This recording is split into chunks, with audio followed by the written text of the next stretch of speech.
माफी मांग लो, नहीं तो किंग के हाथों तुम्हारा सर्वनाश तय है। सर्वनाश तो तुम्हारा होगा।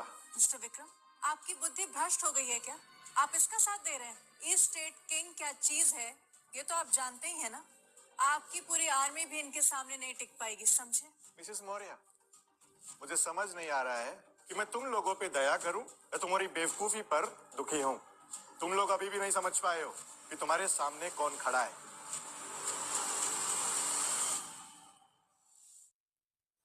जिन्हें तुम मामूली सा मजदूर समझ रहे हो वो कोई और नहीं, विधाता पैलेस के मालिक, हमारे अपने भाग्य विधाता हैं। ध्यान से देख लो इन्हें।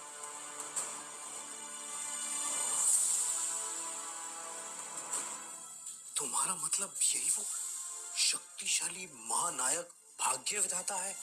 इम्पॉसिबल। सामने साक्षात भाग्य विधाता को देखकर भी नजरअंदाज कर रहे हो। थोड़ी मौत को दावत दी है तुमने। एक नंबर के बेवकूफ हो तुम लोग। थोड़ा दिमाग पे जोर डालो। अगर ये विधाता नहीं होते तो चारों खानदान के फाइटर्स और मुझे सर पास कर पाते क्या? 3 टॉप निंजास को कोई हरा गरा नहीं हरा सकता। ये नहीं हो सकता। अकल के अंधे हो तुम। ने किए की बहुत बुरी सजा पाओगे। घुटने टेको मेरे सामने।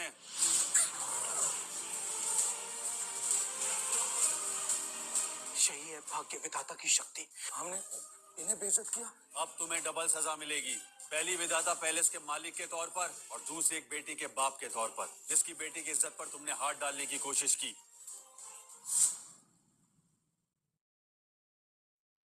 नहीं नहीं नहीं। तुम्हारा बेटा और तुम्हारी बेटी, मेरी बेटी के कपड़े फाड़े उन्होंने, उसकी इज्जत पर हाथ डाला, उसकी वीडियो बनाकर उसे बदनाम करने की कोशिश की और फिर उसे मजबूर किया कि वो मुझे कुछ ना बताए। ये है तुम्हारा पहला पाप। वो हम रॉयल कॉलेज का कानून तोड़ा, फिर मेरी बेटी को यहाँ लाकर उसके साथ जानवरों जैसा सलूक किया। ये है तुम्हारा दूसरा पाप। वो गलतफहमी थी। ईस्ट स्टेट में दुश्मनों से हाथ मिलाया, लोगों की भलाई की बजाय उनको नुकसान पहुंचाया, गद्दारी की। यह है तुम्हारा तीसरा पाप।